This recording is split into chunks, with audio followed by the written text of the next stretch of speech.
Hello दोस्तों, एवी classes के online platform में आपका स्वागत है।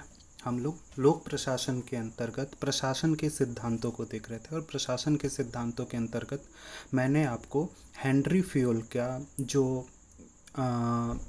थ्योरी ऑफ मैनेजमेंट है, यानी जो प्रबंधन पे उनका सिद्धांत है, ये मैंने आपको पिछली क्लास में मैंने ये बताया था। आज जो हम सिद्धांत कर रहे हैं संगठन के अंतर्गत या प्रशासन के अंतर्गत, वो कर रहे हैं लूथर गुलिक तथा उर्विक का।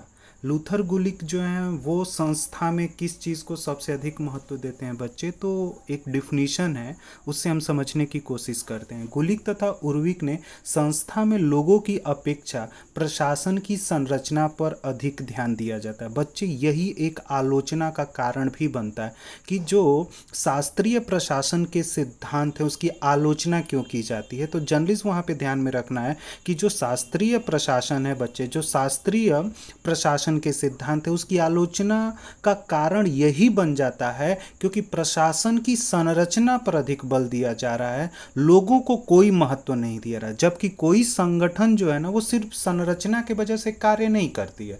वो संगठन अगर कार्य कर रही है या उस संगठन को लोग जान रहे हैं तो इस वजह से उस संगठन को लोग जानते हैं और समझते हैं। क्यों? क्योंकि उसके अंदर मानवीय गतिविधियां हो रही हैं और मानव के द्वारा किया जा रहा है। सिर्फ संरचना बना देने से कोई भी संगठन अपने लक्ष्य को प्राप्त नहीं कर सकता। इस वजह से ही बच्चे जर्नलिस्ट क्या किया जाता है, एक प्रकार से आलोचना किया जाता है किसका? शास्त्रीय प्रशासनिक सिद्धांतों का। जो शास्त्रीय प्रशासन के सिद्धांत हैं बच्चे, उसकी आलोचना का कारण ही यही बनता है। संस्था की संरचना की महत्ता को निर्माण प्रक्रिया के रूप में विकसित करते हुए गुलिक तथा उर्विक ने ऐसे सिद्धांत को खोजने का प्रयास किए जिसे संरचना का निर्माण किया जा सके। लूथर गुलिक ने प्रबंधन के कार्यों को पोस्ट कॉर्ब POSDCORB शब्द में क्या कर दिया? बांध दिया। तो सिंपल सा बात है, बस सिंपल सी एक बात है बच्चे, एक साधारण सी बात यह है कि परीक्षा में ये पूछा जा सकता है पोस्ट कॉर्ब की अवधारणा किसके द्वारा दी गई है बच्चे? तो वहां पे लूथर गुलिक का नाम टिक करना है आपको। लूथर गुलिक ने पूरे प्रबंधन के कार्य को पोस्ट कॉर्ब में क्या कर दिया? समट के रख दिया। तो जो पोस्ट कॉर्ब का सिद्धांत है प्रशासन के अंतर्गत, वो किसके द्वारा दिया गया है बच्चे? तो जर्नलिस्ट ध्यान में रखना है कि जो पोस्ट कॉर्ब का सिद्धांत है वो प्रतिपादित किया गया था लूथर गुलिक के द्वारा। ये जर्नलिस्ट ध्यान में रखना है। पेपर में ये भी पूछा जाता है कि जो पोस्ट कॉर्ब है बच्चे, पोस्ट कॉर्ब में जो हर एक शब्द का कुछ न कुछ मतलब है, तो ये जनरली चीज़ें आपको पता होना चाहिए कि जो पोस्ट कॉर्ब है उसमें P फॉर प्लानिंग होता है, जिसको हम लोग संयोजन भी बोलते हैं और योजना भी बोला जाता है। यानी कोई भी संगठन है तो वो अपने उद्देश्यों को अगर प्राप्त करना चाहता है बच्चे, तो सबसे पहले वो क्या करेगा? प्लान करेगा। जैसे आपको अगर अपने उद्देश्यों को प्राप्त करना है तो आप भी एक प्रकार से क्या करते हैं? प्लानिंग करते हैं। ठीक है, परीक्षा को देने से पहले आप क्या करते हैं? प्लानिंग करते हैं, जिसमें आप पाठ्यक्रम का अध्ययन करते हैं। पाठ्यक्रम को अध्ययन करने के बाद देखते हैं कि भाई किस इकाई के लिए, किस यूनिट के लिए कौन सी बुक सुटेबल हो सकती है जो हमारे एग्ज़ाम को क्लियर करा सकती है। तो वहाँ पे जर्नलिस्ट बच्चे हम लोग क्या करते हैं? इन चीज़ों को एक तरह से क्या करते हैं? ध्यान में रखते हैं। तो हमें सबसे पहले एक तरह से क्या करनी होती है? प्लानिंग करनी होती है। P for planning. तो कोई भी एक संगठन है, चाहे वो पब्लिक सेक्टर हो या प्राइवेट सेक्टर, वो सबसे पहले क्या करेगा? प्लानिंग करेगा बच्चे। O for organisation. अपने आप में एक क्या होना चाहिए? संगठन होना चाहिए, एक ऑर्गेनाइजेशन होगा। S फॉर स्टाफिंग, जिसको हम लोग कार्मिककरण बोलते हैं। यानी एक संगठन में कार्य करने वाले क्या होने चाहिए? कर्मचारी भी तो होने चाहिए कि संगठन में मेरे पास क्या होने चाहिए? कार्य करने वाले कर्मचारी हो। तो उसके लिए जर्नलिस्ट बच्चे यूज़ हो जाता है स्टाफिंग।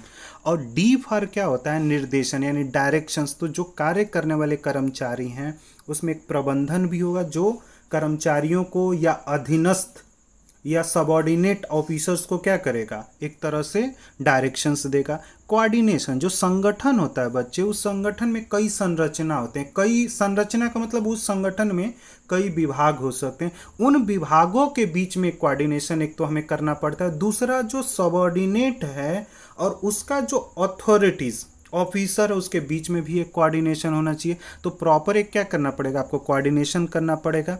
R फॉर क्या होता है? रिपोर्टिंग बच्चे, जहाँ पे आप क्या करेंगे? अपने किए हुए कार्य को बताते हैं अपने अथॉरिटीज़ के सामने, जो भी आपकी अथॉरिटीज़ होगी। और बी फॉर बजट, यानी जो प्लान किया गया है उस पर कितना एक्सपेंस होगा बच्चे, ये चीज़ें भी जर्नलिस्ट हमें क्या करना होता है, ध्यान में रखना होता है। अब इसको एक एक करके समझ लिए। जैसे योजना का अर्थ आवश्यक कार्यों की क्या करना, रूपरेखा तैयार करना। तो जो आवश्यक कार्य होते हैं उसकी रूपरेखा तैयार करना ही क्या होता है बच्चे, योजना होता है।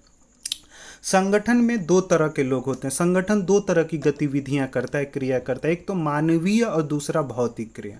और जो मानवीय और भौतिक क्रियाओं के द्वारा ही वो संगठन अपने विशिष्ट उद्देश्य को क्या कर सकता है बच्चे, प्राप्त कर सकता है। तो जो विशिष्ट उद्देश्य हैं उसकी जो प्राप्ति हो सकती है वो किसके द्वारा हो सकती है, एक तरह से जो विशिष्ट उद्देश्यों की प्राप्ति हो सकती है तो संगठन के मानवीय और भौतिक क्रियाओं के द्वारा। और विशिष्ट उद्देश्य की प्राप्ति के लिए ही कोई संस्था बनाई जाती है। दूसरी चीज़ है कार्मिकरण। अगला जो था स्टाफिंग बच्चे, जिसको हिंदी में हम लोग कार्मिकरण, यह क्या करता है, संगठन में जो वरिष्ठ एवं कनिष्ठ पदाधिकारियों की संख्या क्या होगी, तो जो संगठन है उसमें हमें कितना मानव संसाधन चाहिए, ये स्टाफिंग के द्वारा निश्चित किया जाता है। कितने हमारे पास सीनियर ऑफिसर चाहिए मुझे और कितने मुझे जूनियर चाहिए, कितने मुझे सी क्लास के ऑफिसर चाहिए, कितने डी क्लास के ऑफिसर चाहिए। और प्लस स्टाफिंग में ही डिसाइड की जाती है बच्चे कि किस प्रकार से भर्ती की जाएगी या किस प्रकार से उनका रिक्रूटमेंट किया जाएगा। और प्लस स्टाफिंग में ही डिसाइड किया जाता है कि क्या क्या सुविधाएं उन्हें एक प्रकार से दी जाएंगी। तो ये सारी चीज़ें जो क्लियर होता है बच्चे वो किसके थ्रू होता है, स्टाफिंग के थ्रू ही एक प्रकार से क्या किया जाता है, क्लियर किया जाता है। तो जैसे स्टाफिंग मतलब एक तरह से रिक्रूटमेंट करने का क्या होना चाहिए, एक तरीका होना चाहिए। जैसे टीचर के लिए आपका क्या है, ठीक है, डीएसएस भी करा लेती है, केवीएस कराता है, नवोदय विद्यालय कराता है। तो ये एक प्रकार से क्या हो गया, स्टाफिंग हो गया। उनमें देखना होता है कि कितने मुझे टीचर्स किस किस सब्जेक्ट के लिए चाहिए। नेक्स्ट आता है बच्चे निर्देशन, यानी उद्देश्य। यह देखना होता है कि संगठन में लगे कर्मचारी संगठन के उद्देश्य की प्राप्ति हेतु कितने अग्रसर हैं या नहीं हैं। तो ये चीज़ें जर्नलिस्ट क्या होता है, डायरेक्टिंग जो करता है वो यही ध्यान रखता है कि मैं जिन लोगों को नियुक्त किया हूँ क्या वो उद्देश्य को प्राप्त कर देंगे, क्या उद्देश्य को प्राप्त करने के लिए तत्परता दिखा रहे हैं। तो इसको जर्नलिस्ट हम लोग क्या बोलते हैं, निर्देशन बोला जाता है बच्चे। नेक्स्ट जब आओगे बच्चे वहाँ पे आता है समन्वय, जिसको हम लोग इंग्लिश में कोऑर्डिनेशन बोलते हैं। यानी संगठन के विभिन्न कार्यों में लगे विभिन्न व्यक्तियों के बीच में क्या करना, सामंजस्य स्थापित करना ही क्या होता है, समन्वय होता है। क्योंकि कोई भी संगठन होता है बच्चे उसमें एक ही कार्य नहीं होता है। कोई भी संगठन होगा वहाँ पे हो सकता है कि लाइब्रेरी डिपार्टमेंट हो, एडमिनिस्ट्रेटिव डिपार्टमेंट हो, फाइनेंसिंग डिपार्टमेंट हो, एडवर्टाइजमेंट डिपार्टमेंट हो, मार्केटिंग डिपार्टमेंट हो। तो इन सभी में एक प्रॉपर कोऑर्डिनेशंस होगा बच्चे, तभी वो ऑर्गेनाइजेशंस अपने गोल्स को अचीव कर सकता है। एंड रिपोर्टिंग, जो वरिष्ठ अधिकारी होते हैं बच्चे वो कनिष्ठ यानी जूनियर ऑफिसर से क्या करते हैं, स्पष्टीकरण मांगते हैं और स्पष्टीकरण में उन्हें बताना पड़ता है। तो जो जूनियर ऑफिसर्स होते हैं बच्चे वो एक तरह से रिप्रेजेंटेशन का काम करते हैं, ठीक है। और जो रिप्रेजेंटेशंस यानी जो वो रिप्रेजेंट करेंगे किसके सामने, वरिष्ठ अधिकारी के सामने, उसके आधार पर एक रिपोर्ट तैयार की जाती है और वो जनता तक पहुंचाई जाती है। बहुत तरह की रिपोर्टें और प्रतिवेदन आते हैं। जैसे फाइनेंस से संबंधित रिपोर्ट जो आता है वो एक प्रकार से क्या आ गया, जैसे मॉनेटरी पॉलिसीज, जो मौद्रिक नीति होती है। तो मौद्रिक नीति तैयार कौन कर रहा है, नीचे के ऑफिसर्स होते हैं, वरिष्ठ ऑफिसर्स को दे दिए जाते हैं। फिर वरिष्ठ ऑफिसर्स के थ्रू अगले दिन क्या होता है, न्यूज़पेपर में पब्लिश होता है।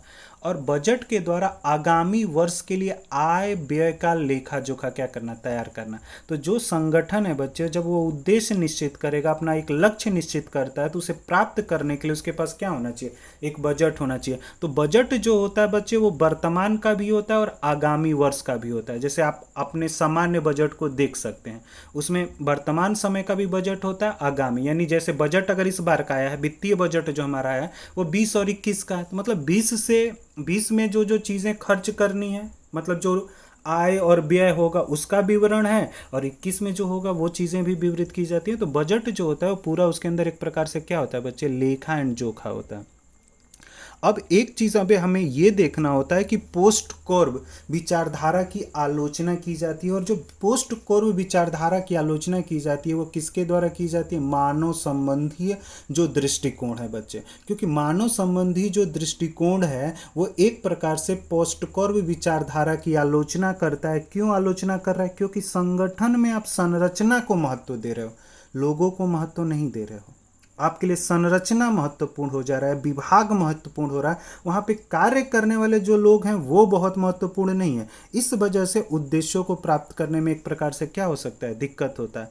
जो मानव संबंधी दृष्टिकोण है बच्चे, उसकी मान्यता यानी अजम्पशंस क्या है? अजम्पशंस में वो जर्नलिस्ट बताते हैं बच्चे कि जो मान्यता है हमारी उत्पादकता काम करने वाली की सेवा पर निर्भर करता है। मानव जो संबंध दृष्टिकोण है बच्चे वो ये मानता है कि अगर आपके संगठन में कार्य करने वाले जो कर्मचारी हैं, तो कार्य करने वाले कर्मचारी को आप जितना सुविधाएं देंगे, जितनी अधिक सुविधाएं देंगे, वो उतना ही अधिक उत्पादन करके आपको क्या करेगा? देगा। तो मानव जो संबंधी दृष्टिकोण है वो किस पर बल देता है बच्चे? उत्पादकता काम करने वाले की सेवा पर निर्भर करती है। यानी लोगों को संगठन के द्वारा अगर सुविधाएं प्राप्त होंगी तो वो लोग क्या करेंगे? उस संगठन में बढ़ चढ़कर भागीदारी लेंगे और उत्पादन को कर देंगे। ठीक है, उसकी वस्तुओं को बेचकर। अब जो संगठन है वो किस प्रकार की सेवाएं देगा? जैसे संगठन में जो कार्य करने वाले कर्मचारी हैं उनको पीएफ मिलना चाहिए, उनको मेडिकल फैसिलिटीज़ मिलनी चाहिए, उनको छुट्टियां मिलनी चाहिए, उनके बच्चों के लिए स्कूल होने चाहिए, उनके बच्चों को खेलने के लिए प्ले ग्राउंड होना चाहिए। जो काम करने वाले संगठन में लोग हैं उनके लिए एक अच्छी कैंटीन होनी चाहिए, ठीक है ना, रेस्ट रूम होना चाहिए जहाँ पे वो काम करने के बाद रेस्ट कर सकें, पीपल टू पीपल कनेक्टिविटीज़ होनी चाहिए। ये सारी चीज़ें जब एक संगठन के द्वारा दी जाती है बच्चे, तब जाकर वो संगठन क्या करता है? उत्पादन करता है। पोस्ट कोर में इस तरह की चीज़ों की एक प्रकार से क्या की गई है? अवहेलना की गई है। इसी वजह से जो मानव संबंधी दृष्टिकोण है बच्चे, प्रशासन के सिद्धांत के अंतर्गत, वो पोस्ट कोर विचारों का क्या करता है? आलोचना करता है। ये ध्यान में रखना है। जर्नलिस्ट आगे आते हैं बच्चे। लूथर गुलिक ने संगठन के 10 नियम बताए। कितने नियम बताए हैं? 10। हेनरी फ्यूल ने संगठन के कितने नियम बताए हैं? 14। तो ये पेपर के लिए महत्वपूर्ण हो जाएगा कि लूथर गुलिक के द्वारा संगठन के अंदर कितने नियम बताए गए हैं? 10। ये भी पूछा जा सकता है क्या लूथर गुलिक का संगठन के जो 10 नियम बताए गए हैं क्या वो हेनरी फ्यूल के संगठन के 14 नियमों से प्रभावित हैं? ये वाक्य सही है या गलत है? तो बच्चे वहां पे ये सही वाक्य है, ये आपको समझना। हेनरी फ्यूल के ही 14 संगठन के 14 सिद्धांतों से ही, संगठन के 14 नियमों से ही प्रभावित जो है वो लूथर गुलिक के 10 नियम है बच्चे। ये आपको ध्यान में रखना पड़ेगा। अगर आप इसको ध्यान में नहीं रखेंगे तो एक तरह से वो चीज़ें क्या कर सकती हैं? आपके लिए दिक्कत कर सकती हैं, क्योंकि पूछा जाएगा आपसे पेपर में। अब जो 10 हैं उनमें क्या उन्होंने बताया कि कार्य का विभाजन अथवा विशेषीकरण। तो आप जर्नलिस्ट क्या करते हैं? कार्यों का विभाजन करते हैं। और जो कार्यों का विभाजन होता है बच्चे, वो कर्मचारियों के बीच में जब कार्यों का विभाजन किया जाता है तो उनकी योग्यता और उनके अनुभव के आधार पर किया जाता है। उनकी योग्यता और अनुभव के आधार पर करें। और कार्यों का विभाजन कर देने से एक्चुअली क्या होता है कि कार्यों में एक प्रकार का क्या हो जाता है? विशेषीकरण आ जाता है, कि वो आदमी परफेक्ट हो जाता है उसी चीज को बनाने के लिए। जैसे अब पेपर देंगे आप डीएसएसबी या यूजीसी नेट का, अगर आप पेपर देते हैं तो यूजीसी नेट में हम बहुत सारी चीज़ों को पढ़ते हैं। तो ऐसा नहीं है कि आप जिस दिन आप एज ए असिस्टेंट प्रोफेसर के रूप में आप अपॉइंट होंगे उस दिन पॉलिटिकल साइंस के सभी सब्जेक्टों को पढ़ाना पड़ेगा। आपकी योग्यता देखी जाएगा, आपका अनुभव देखा जाएगा कि आप किस चीज़ को बेहतर कर सकते हैं। तो कार्यों का विभाजन, भाई कोई वेस्टर्न पॉलिटिकल थॉट पढ़ाएगा, कोई इंडियन पढ़ाएगा, कोई पब्लिक एडमिनिस्ट्रेशन का पोर्शंस पढ़ा देगा, कोई आईआर पढ़ाएगा, कोई पॉलिटिकल प्रोसेस पढ़ा देगा, कोई आईजीपी पढ़ाए। इससे एक प्रकार की क्या हो जाती है बच्चे? कार्यों का विभाजन करने से एक प्रकार का विशेषीकरण आ जाता है। और ये विशेषीकरण जो होता है वो काफ़ी महत्वपूर्ण। विभागीय संगठनों का आधार। अब जब संगठन होंगे तो आप आधार तय करेंगे कि एक संगठन में मुझे कौन कौन से विभाग बनाने हैं, किस प्रकार के विभाग होने चाहिए। तो जैसे आप जब अपने कॉलेज में पढ़ते हैं तो कॉलेज में पढ़ते हुए आप देखेंगे कि जो विभाग बनते हैं वो विषय के अनुसार बनते हैं। तो जितने विषय वहाँ पे होते हैं उतने विभाग बनाए जाते हैं। पदानुक्रम द्वारा समन्वय यानी कोऑर्डिनेट कोऑर्डिनेशंस थ्रू हायरार्कीज। तो देखो सबसे ऊपर प्रिंसिपल होता है बच्चे, फिर उसके बाद से नीचे के ऑफिसर्स होते हैं, तो उन पूरे के बीच में एक प्रकार का हमें क्या करना पड़ेगा, कोऑर्डिनेशंस करना पड़ेगा। एंड विचार युक्त डेलिब्रेटेड कोऑर्डिनेशन, विचारों का भी क्या होना चाहिए, कोऑर्डिनेशंस होना चाहिए। समितियों के माध्यम से भी कोऑर्डिनेशन किया जा सकता है, आप कमेटीज बना लीजिए, वो कमेटीज के थ्रू कोऑर्डिनेशन। डिसेंट्रलाइजेशंस बच्चे, यहाँ पे क्या हो रहा है कि कार्यों का क्या हो जाए, डिसेंट्रलाइजेशन, यानी कार्यों का विभाजन कर दिया जाए। और आगे जब आते हैं बच्चे तो वहां पे आदेश की एक रूपता, unity of command. Unity of command का मतलब होता है कि किसी एक व्यक्ति के आदेश आप लेंगे, किसी एक व्यक्ति के द्वारा आपको क्या करना है, आदेश लेना है, कई व्यक्ति आपको आदेश नहीं देंगे। वहीं पे जर्नलिस्ट बच्चे जो संगठन होता है उसमें स्टाफ के भी लोग होते हैं और लाइन के भी लोग होते हैं।